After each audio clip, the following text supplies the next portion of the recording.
모두의 따뜻한 모따TV. 안녕하세요. 모따TV 모따책방 아따입니다.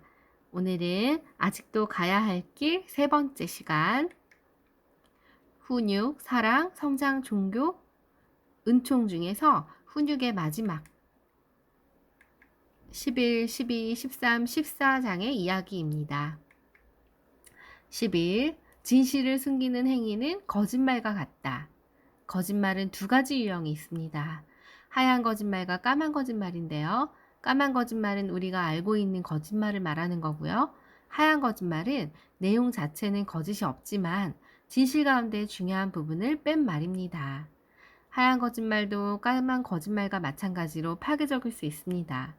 비난받을까봐 중요한 것을 말하지 않는 것이 가장 흔한 하얀 거짓말의 유형인데, 때로는 까만 거짓말보다 더 치명적입니다. 진실에 헌신하는 사람이라면 어떤 규칙에 따라 행동해야 할까요? 결코 거짓을 말하지 말 것이고, 진실을 숨기는 행위는 거짓말과 같습니다. 진실을 숨기는 것이 개인적인 필요 때문이어서는 안 되고, 상대방 입장에 서서 내려야 합니다. 다른 사람에게 필요한 것이 무엇인지 평가하는 것은 책임이 따르므로 이런 행동은 아주 미묘해서 상대를 사랑할 때만 진정으로 행할 수 있습니다. 개방적인 사람들은 그들의 지도를 계속 도전받게 함으로써 끊임없이 성장하는 사람들입니다. 또 그들은 완전히 자유롭다고 할 수 있습니다. 무언가를 감출 부담이 없기 때문입니다. 거짓말을 감추느라 새 거짓말을 꾸밀 필요도 없고, 정직하면 할수록 계속 정직하기 쉽고, 거짓말을 하면 할수록 더욱더 거짓말을 해야 하는 것과 마찬가지입니다. 개방적으로 사는 용기를 발휘함으로써 두려움에서 자유로워집니다. 균형 잡기. 훈육은 유연성과 분별력을 요구하는 힘들고도 복잡한 과제입니다. 용감한 사람들은 철저하게 정직하려고 애쓰고 필요할 때는 진실을 모두 밝히지 않는 능력도 가져야 합니다. 자유로운 사람이 되려면 우리는 자신에 대해 전적으로 책임을 져야 합니다. 또 동시에 진실로 우리 책임이 아닌 것을 거절할 줄도 아는 능력을 지녀야 합니다. 정돈이 잘 되고 효율적이고 현명한 삶을 살기 위해서 그날그날의 즐거움을 뒤로 미루고 미래를 냈다 볼 줄 알아야 합니다. 하지만 기쁘게 살려면 파괴적이지 않는 한도 내에서 현재에 살고 즉흥적으로 행동할 수도 있어야 합니다. 훈육 자체가 훈육이 되어야 한다. 훈육하는 데 필요한 훈육이 바로 균형 잡기입니다. 균형 잡기는 우리에게 융통성을 주는 훈육인데요. 예를 들면 자전거를 탈 때 스피드를 포기하지 않는 것과 스피드와 다치지 않기 위해 조심해서 타는 것, 이 두 가지의 균형이 중요합니다. 그래서 스피드를 포기하기보다 다치는 게 더 고통스러운 것처럼 성숙한 정신건강에 필요한 것은 상충되는 요구와 목적, 의무, 책임, 목표와 같은 것들 사이에서 융통성 있게 균형을 잡고 계속해서 이를 조정해 나갈 수 있는 특별한 능력입니다. 복잡한 세계에서 성공적으로 살아가려면 분노를 표현할 줄 알아야 하는 능력, 표출하지 않을 수 있는 능력도 함께 소유해야 합니다. 더 나아가 여러 방법으로 분노를 표출할 수 있는 능력을 소유해야 합니다. 상황에 따라서 다르게 화를 처리하는 법을 알아야 하고, 때와 방식에 따라 가장 적절한 방식을 사용할 줄 알아야 합니다. 화를 다루는 것은 단순하지가 않습니다. 대개 어른이 된 뒤에도 중년이 되어서 죽을 때까지 배우지 못하는 경우도 있는데요. 정도에 따라 차이는 있지만 사람들은 유연한 대응 방식을 갖추지 못해서 어려움을 겪습니다. 성숙한 정신건강이 필요한 것은 융통성 있게 균형을 잡고 계속해서 이를 조정해 나가는 특별한 능력입니다. 이런 균형 잡기는 훈육에서 근본적으로 배워야 하는 것이 바로 포기입니다. 무언가를 포기하는 것은 고통스럽기 때문입니다.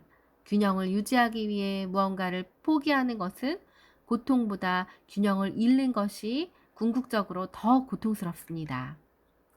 정신적이고 건강한 우울증. 정신적이고 건강한 인간은 당연히 성장해야 하고, 정신적이고 영적 성장을 위해서는 옛 자아를 포기해야 상실하는 것이 필수 과정이고 이 우울증은 정상적이고 근본적인 건강한 현상입니다. 그런데 포기 과정에서 무언가 간섭할 때면 비정상적이 되거나 건강을 해치게 되고 우울증이 길어지고 포기와 완수가 되어도 사라지지 않습니다. 모든 방해 요인 중에 가장 흔하고 강력한 것은 바로 어린 시절의 경험입니다. 소유물에 매달리지 않고 잃어버리거나 포기하는 고통을 회피하는 습관을 만듭니다. 이런 이유로 모든 병적 우울증은 포기 과정에 장애가 됩니다. 그 중에서도 장기적으로 신경적 우울증이 있는데 그 중심뿌리를 파헤쳐 보면 포기할 수 있는 기본 능력에 충격적인 상처를 받아 생기는 것인데 저자는 이를 포기 노이로제라고 이야기를 했습니다. 중년 위기를 많이 이야기하는 이유는 인생 여정의 전환적인 위기이고 그만큼 고통스럽기 때문입니다. 예전에 고수하던 생각, 써온 방법, 사물을 보는 방식들을 포기해야 되기 때문입니다. 전반적으로 성공적이고 발전적인 삶을 과정에서 포기해야만 했던 주된 상태나 욕구나 생각들을 발달 순서대로 간략히 열거해보면 다음과 같습니다. 어떤 외부의 요구에도 대응할 필요가 없는 유아기, 무엇이든지 할 수 있다는 환상, 부모를 완전히 소유하고 싶은 욕망, 유년 시절의 의존심, 부모에 대한 왜곡된 이미지들, 청소년기의 무한한 가능성, 책임이 없는 자유, 청년기의 민첩함, 청년기의 성적 매력과 가능성, 불멸에 대한 환상, 자녀에 대한 권위, 일시적으로 갖게 되는 여러 가지 권력, 신체적인 건강의 독립성, 궁극적으로는 자신 그리고 생명 자체입니다. 모든 것을 포기함으로써 더 많이 얻는다. 자신을 포기하는 과정은 급격한 변화가 아닌 점진적인 과정이 대부분입니다. 우리는 그 과정 속에서 적응하고 새로 시작하고 또다시 적응하는 행위를 반복합니다. 포기의 고통은 죽음의 고통이고 다르게 이야기하면 새 것의 탄생입니다. 삶과 죽음은 동전의 양면 같아서 서양 문화권에서는 부활의 개념에 주의를 기울이는 것은 결코 불합리한 것이 아닙니다. 인간이 살면 살수록 더 많은 탄생을 체험하고 더 많은 죽음을 체험하면서 더 많은 기쁨을 체험하면서 또 더 많은 고통도 체험합니다. 고통을 완전히 받아들이면 더 이상 고통은 고통이 아닙니다.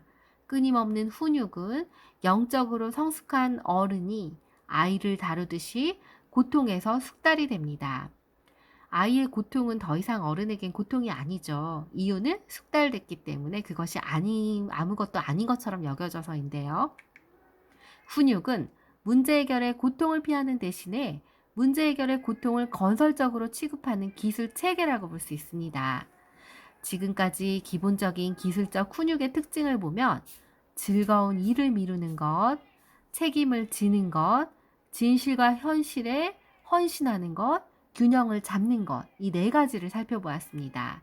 이를 체계라고 하는 이유는 서로 밀접하게 연관되어 있기 때문이고 이 기술들을 사용할 힘과 에너지와 의지는 사랑이 제공합니다. 이 기술들을 끊임없이 진지하게 실행한다면 그것만으로도 충분히 훈육을 실천하는 자가 됩니다.